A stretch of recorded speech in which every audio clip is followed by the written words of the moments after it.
Well, that's where it all began, huh? Did. Has inherited sin. A newborn has inherited sin. Adam and Eve welcomed it into the DNA, really. Um, and Jesus came to make a way so that you could have a path out, okay? Everybody is born with inherited sin, which was one of my arguments like a year ago when I see these hoity-toity false, fake and phony. Like, here's the thing, I know some people would be like, oh, you're just so like, you know, you could say it nicer. And it's like, here, let me just explain something. This is why people in AA, like, we have a different sense of humor, really, because we've had to turn over every stone within ourselves, and we see that there's like we never stood a chance to be some good person without God. I think most of the world thinks that they're good, and then the way they display it is they do stupid things. In my opinion, it's stupid. It's just, pray outside abortion clinics when God doesn't see it as a life yet. The danger here is thinking that what you think is right is what God thinks is right. And God makes it very clear in the Bible that life doesn't begin until he blows breath into the nostrils in Genesis 2:7. It's clear as day, and in every other place. But most people don't realize that most of the wicked people trying to lead you astray are Christians, many times not even realizing they're leading you astray. Because their mind thinks, well, God, of course, sees it as a life at conception. No, he doesn't. Am I saying he doesn't think you should care about it? No. But when literally a baby's born and the air burns the inner parts of their nostrils and they breathe, then it should tell you that that's when life begins, because that's what it says in Genesis 2:7. That's before the science came along. But what my argument even before all that was that, but even like, so when you're fighting for something in the womb that God hasn't even given his breath of life yet, and you're not going to get around it, whatever you want, excuses you want to use, everything that he gave life to was his breath. Like, if you can't get that part right, I think you're in trouble. I do. I think people are in trouble. Like, because I think he understood there were going to be things that maybe people were confused on.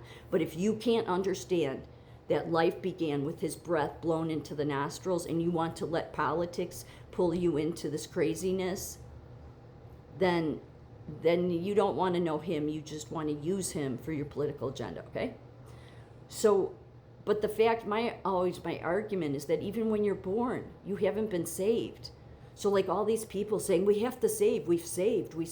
What? No, even when they're born, it's not saved. Our job was not to worry about the womb. I'm not saying not to care, but you don't need to have people that are strangers outside abortion clinics carrying on, okay? Like, those people outside abortion clinics should have been worrying about the ones that are born, because they need to go on to be born again, to be saved, because of the inherited nature of sin. Even though it's a wonderful moment when a woman has a baby, and I get it, it's all exciting. God doesn't want to say it's not exciting. But recognize they still have to be saved again.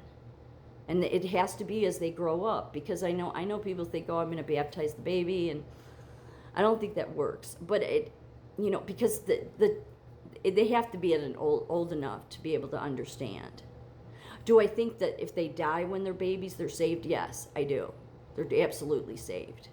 But it doesn't change the fact that we were to recognize that everyone, even an infant, is born with inherited sin.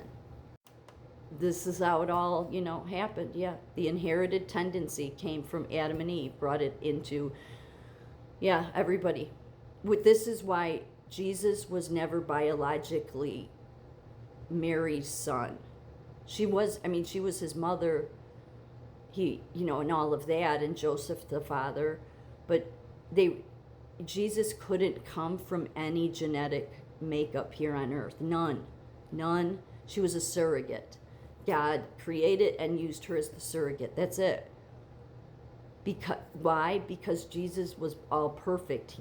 So he couldn't come through anybody, because everybody born here has the inherited tendency, it's the inherited sin. So the inherited sin is the original sin. Below that is your sinful desires reside in your body. It's just indwelling. I mean, why? How many times I see people, that are saved that say, why do I keep on sinning? Or it seems like I sin even more after being saved. That's because that's how much you need God.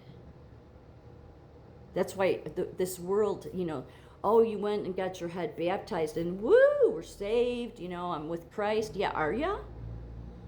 Are ya? I mean, I'm not trying to say people aren't. I'm just, this is why alcoholics know it on a little bit of a deeper level.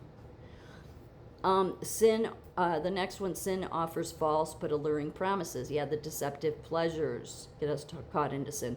There's the spiritual warfare, which is the temptation from Satan, and the human ability to choose but hindered by sinful nature. So the very bottom one is what led to the original. See, the recovering alcoholics realize, even once they become old timers, they have decades of sobriety, how absolutely powerless they still are. Does it make us, weak, like this world, because it even, thinks that it's all about, no, you build up, you say all the right things. Yeah, so God doesn't do that with us. It's not that he's trying to hurt us. It's actually he's trying to free us. But he can't free us until we can truly see how inherited our sin is, which is why there's the searching and fearless moral inventory. This is such a crucial step that, in AA, I've said before, they tell you that if you don't do a thorough fourth step, you'll drink a fifth. It's true. I had it happen. Like, I had 2 years of sobriety, and then I went back out. I knew when I drank, I knew why I did. I knew it. Because I knew I didn't do it. I thought, there can be some stuff I don't look at. Yeah, no, see, God doesn't play. Now, when it comes to that, because he knows, and then I understood later, so then when I came back, and I turned over every rock, everything. I didn't care how much I hated looking at it. I didn't even hate looking at it. I wanted so much to never have that happen again that I looked at everything, every bit of it. And again, it's all about removing everybody else. It's you. What were you doing? This world loves to make excuses. This world loves to have the last word. This world never likes to take responsibility.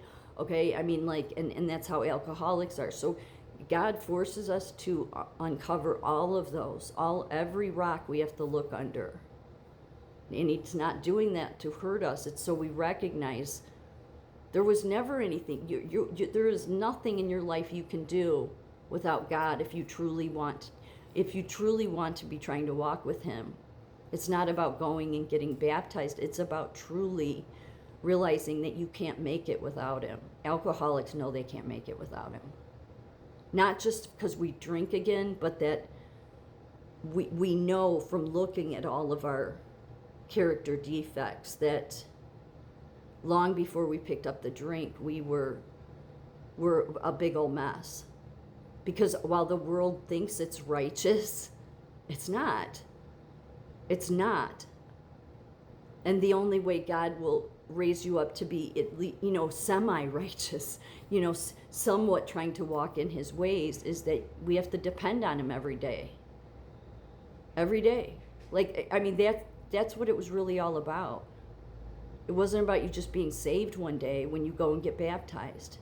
It was that you literally give everything to him, your entire life.